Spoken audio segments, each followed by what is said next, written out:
आगे बढ़ते हैं ग्रेटर नोएडा से अगली खबर, जहां मुठभेड़ में इनामी बदमाश कपिल मारा गया है। एसटीएफ और बिसरख पुलिस की संयुक्त कार्रवाई, जहां योगेश बड़ौदा गैंग का शार्प शूटर कपिल बसी मुठभेड़ में मारा गया। एनकाउंटर के दौरान 2 सिपाही भी घायल हुए हैं। 1 लाख का इनामी बदमाश था कपिल बसी। बड़ी खबर आपको ग्रेटर नोएडा से बता दें, जहां मुठभेड़ में इनामी बदमाश कपिल मारा गया है। एसटीएफ और बिसरख पुलिस की यह संयुक्त कार्रवाई है। 1 लाख का इनाम इसके ऊपर घोषित था।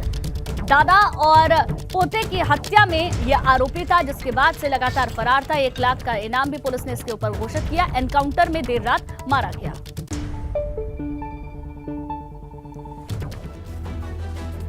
तो 1 लाख के इनामी को ढेर कर दिया गया है। ग्रेटर नोएडा में एक बदमाश को ढेर किया गया। 1 लाख का इनाम इस पर पहले से घोषित था। इनामी बदमाश कपिल मुठभेड़ में कल ढेर हुआ है। मुठभेड़ में एसटीएफ ने कपिल को कल मार गिराया। कुख्यात अपराधी पर 24 से ज्यादा आपराधिक मामले दर्ज है। हत्या की कोशिश, लूट जैसे कई मामले इसके ऊपर पहले से दर्ज थे। 2022 में बागपत में हुए दोहरे हत्याकांड में भी यही आरोपी था। बागपत के बसी गांव का रहने वाला था कपिल, जो कि एनकाउंटर में अब ढेर हो चुका है। योगेश भदौड़ा गैंग का शार्प शूटर रहा है। मारे गए बदमाश के पास से पिस्तौल भी बरामद की गई है। हालांकि इस मुठभेड़ में 2 सिपाहियों के भी घायल होने की जानकारी मिल रही है, जिन्हें बहरहाल अस्पताल में भर्ती कराया गया है। लेकिन बड़ी कामयाबी है, क्योंकि लंबे वक्त से फरार चल रहा था। 1 लाख का इनामी था और अब एनकाउंटर में ढेर हो चुका है। और आज की आवाज में अब बात बड़ी खबर की करेंगे। लखनऊ से खबर, जहां कोविड को लेकर टीम 9 की बैठक आज होनी है। सीएम योगी आदित्यनाथ ये बैठक करेंगे। सुबह 10:30 बजे बैठक की शुरुआत होगी। कोविड से बचाव को लेकर इस बैठक में चर्चा होगी। इससे पहले भी एक बार मुख्यमंत्री टीम 9 के साथ बैठक कर चुके हैं और आज एक बार फिर से ये बैठक होने जा रही है। नए साल के मौके पर किस तरीके से कोरोना से बचने के लिए व्यवस्था की जानी है, इसको लेकर टीम 9 के साथ 10:30 बजे आज बैठक होगी। योगी आदित्यनाथ बैठक करेंगे। कोविड से बचाव को लेकर इस बैठक में चर्चा हो सकती है। तो सुबह 10:30 बजे लोक भवन में ये बैठक होनी है। देश में एक्टिव केसेस की संख्या अभी 2000 के लगभग है, लेकिन आने वाली किसी भी स्थिति को देखते हुए लगातार बैठकों का दौर भी चल रहा है। एक बार पहले भी टीम 9 के साथ मुख्यमंत्री बैठक ले चुके हैं। आज एक बार फिर से 10:30 बजे बैठक लेने वाले हैं। लोक भवन में यह बैठक होगी। योगी आदित्यनाथ कोरोना को लेकर टीम 9 के साथ बैठक लेंगे। तो बड़ी खबर आपको बता दें, जहां बाकी के कई देशों में कोरोना से हाहाकार मचा हुआ है, ऐसे में उन बाहर की स्थितियों को देखते हुए चिंता यूपी में भी बढ़ गई है। कोविड को लेकर टीम 9 की बैठक होगी।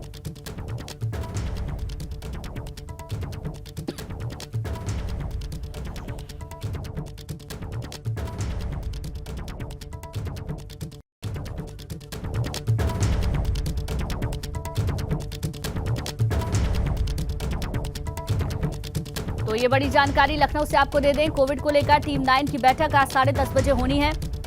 योगी आदित्यनाथ इस बैठक को लेंगे। सुबह 10:30 बजे बैठक की शुरुआत होगी। कोविड से बचाव को लेकर इस बैठक में चर्चा हो सकती है। इससे पहले भी योगी आदित्यनाथ टीम 9 के साथ बैठक कर चुके हैं।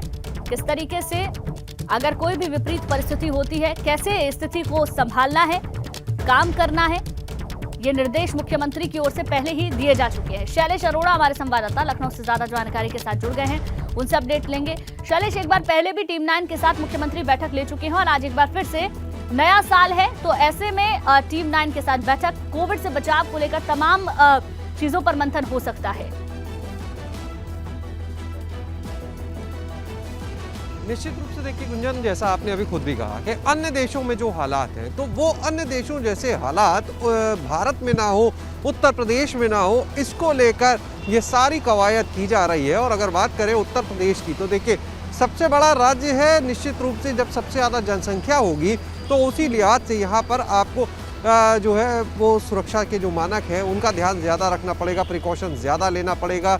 यहाँ पर व्यवस्थाओं को दुरुस्त करना एक अलग चुनौती होती है, उसका ध्यान रखना पड़ेगा। यही वजह है, इन चीज़ों को ध्यान में रखते हुए पहले से ही सारी तैयारियाँ मुकम्मल की जा रही हैं। जैसे पहले मॉक ड्रिल हुई, अस्पतालों में व्यवस्थाओं को देखा गया। दूसरी एक चीज़, आज की जो टीम 9 की बैठक होगी उसमें चर्चा हो सकती है वैक्सीनेशन को लेकर, क्योंकि अभी अगर हम देखें तो प्रदेश में वैक्सीन की जो कमी है वो एक चिंता का विषय है।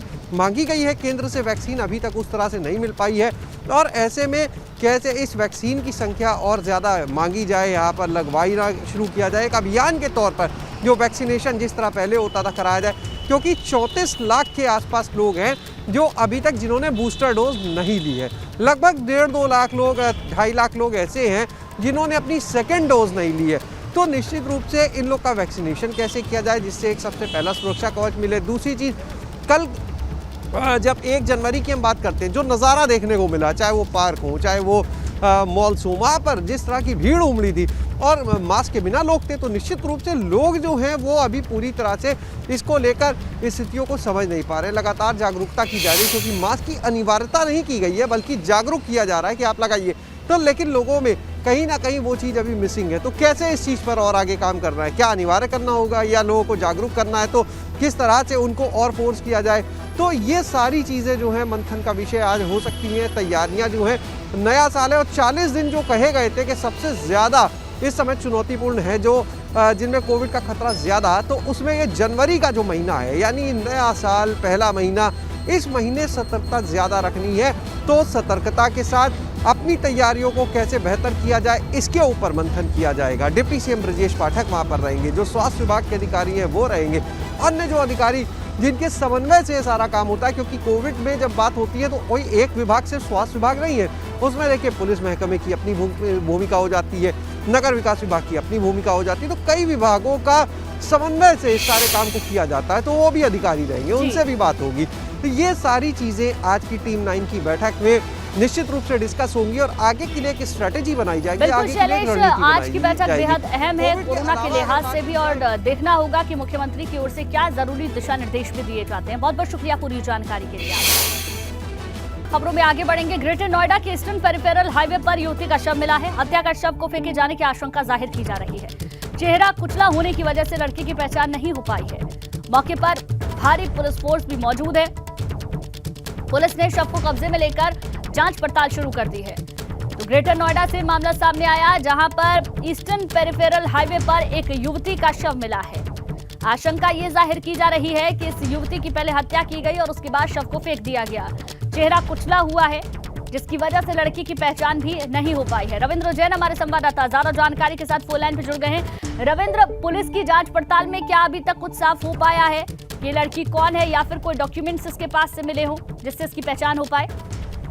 देखिए, ईस्टर्न पेरिफेरल हाईवे पर जब ये शव मिला तो तुरंत पुलिस को जानकारी हुई और पुलिस मौके पर पहुंची। पुलिस ने सबको कब्जे में लेकर पोस्टमार्टम के लिए भेज दिया है, लेकिन अभी सबकी पहचान नहीं हो सकी, क्योंकि जो चेहरा था वो जो वाहन हाईवे से गुजर रहे थे तो उससे जो चेहरा कुचल गया था, चेहरे के साथ साथ उसके पैर भी कई जगह से जो है चेहरा और शरीर कुचला हुआ था, तो उससे पहचान नहीं हो सकी है। लेकिन ये आशंका जो जताई जा रही है, हत्या की आशंका जताई जा रही है, या ऐसा भी अंदेशा लगाया जा रहा है कि कुछ लोग जो है कार में पार्टी करके लौट रहे होंगे, उसी दौरान हो सकता है ये युवती जो है वहां से गिर गई हो या धक्का दिया हो। कुछ भी मतलब अभी कयास लगाए जा रहे हैं कि कुछ भी हो सकता है। हत्या की आशंका भी जताई जा रही है, लेकिन पुलिस की तरफ से ये कहा जा रहा है कि ये जो कुछ गांव पड़ते हैं, गांव के लोग भी जो हाईवे पर पहुंच जाते हैं वॉक करने के लिए या टहलने के लिए, तो हो सकता है किसी वाहन ने उनको कुचल दिया हो। लेकिन अभी किसी तरह की किसी का भी मतलब अज्ञात का पुलिस की तरफ से जो है या मुकदमा। रविंद्र, क्या अभी तक ये नहीं पता चल पाया कि ये घटना कब की है? युवती के शव को कब फेंका गया? क्योंकि चेहरा कुचला हुआ बताया जा रहा है, कई जगह से फ्रैक्चर भी है, तो बहुत पुरानी घटना तो नहीं है। लेकिन क्या पुलिस के हाथ अभी तक कुछ नहीं लगा है, ना सीसीटीवी के आधार पर, ना ही पहचान के आधार पर कोई रिपोर्ट दर्ज कराई गई हो? देखिए, घटना अभी कुछ समय पहले की बताई जा रही है, क्योंकि अगर कोई लड़की गुम हुई है तो गुमशुदा की शिकायत लेकर परिजन पहुंचेंगे, लेकिन अभी तक कोई किसी तरह से नहीं पहुंचा है। हालांकि सीसीटीवी फुटेज जो उस हाईवे पर जहां पर ये हादसा हुआ है वहां पर नहीं थे, तो उसकी जो अभी तक जो शव की पहचान भी नहीं हो सकी है, क्योंकि इस तरह से जो लग रहा है, पुलिस जो बार बार यही बात दोहरा रही है कि हो सकता है जो हाईवे के आसपास का जो गाँव पड़ते हैं वो लोग वॉक करने के लिए वहां पर पहुंचे हों, तो ये उस समय जो हाईवे जो वाहनों की चपेट में युवती आ गई है। लेकिन और जो लोग हैं जो ग्रामीण हैं, उनका ये कहना है कि ये युवती, कुछ लोग वहां पर पहुंचे देखने के लिए, तो उनका कहना है कि ये युवती हमारे आसपास की नहीं है। हालांकि पुलिस ने पहचान के लिए लोगों से अपील की है, लेकिन अभी तक जो सबकी अपील नहीं हो सकी है। पुलिस ने जो सबको कब्जे में लेकर पोस्टमार्टम में ले भेज दिया है और सभी पहलुओं पर पुलिस जांच कर रही है। आखिर युवती कौन थी, क्या था, ये भी अंदेशा लगाया जा रहा है कि क्या कुछ लोग न्यू ईयर की पार्टी करके कहीं से हाईवे से लौट रहे होंगे? हो सकता बिल्कुल है। बिल्कुल, जब तक जांच नहीं हो पाती कुछ भी कहा नहीं जा सकता। रविंद्र, बहुत बहुत शुक्रिया पूरी जानकारी के लिए।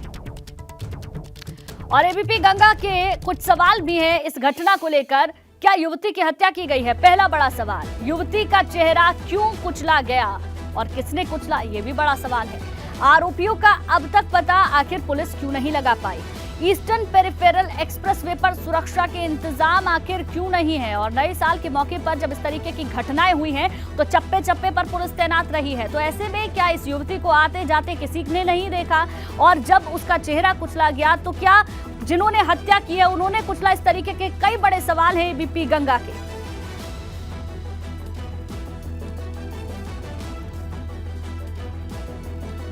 देखिए वो बड़े सवाल कि आखिर युवती की हत्या की गई है या नहीं, ये एक सबसे बड़ा सवाल है। ये एक्सीडेंटल घटना है या फिर हत्या की गई है या फिर कोई और बात है? हालांकि पोस्टमार्टम के लिए अभी भेज दिया गया है शव को, उसके बाद ही रिपोर्ट के बाद खुलासा होगा। युवती का चेहरा कुचला हुआ नजर आ रहा है। युवती का चेहरा क्यों कुचला गया, कैसे ये चेहरा कुचला, ये एक सवाल है। आरोपियों का अब तक पता आखिर पुलिस क्यों नहीं लगा पाई?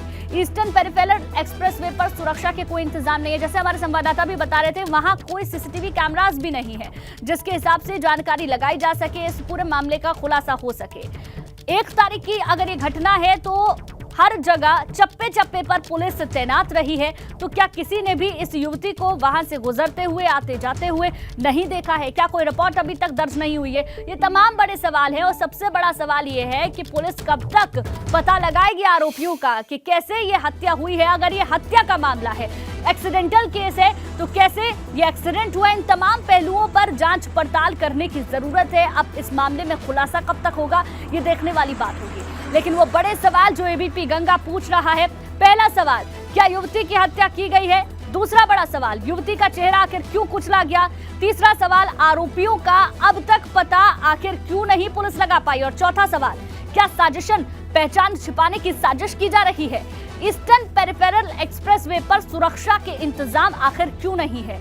ये तमाम बड़े सवाल हैं जो एबीपी गंगा पूछ रहा है और इन सवालों के जवाब कब तक मिलेंगे ये देखने वाली बात होगी, क्योंकि पुलिस अब पूरे मामले की तफ्तीश तो कर रही है लेकिन खुलासा कब तक होता है ये देखना होगा।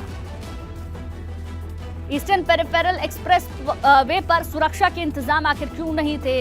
एक्सीडेंटल केस था या फिर हत्या की गई, ये एक बड़ा सवाल है।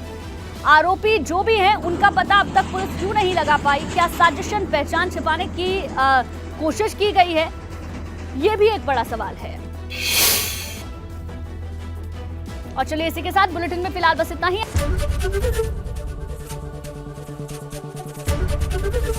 एबीपी गंगा, खबर आपकी, जुबान आपकी।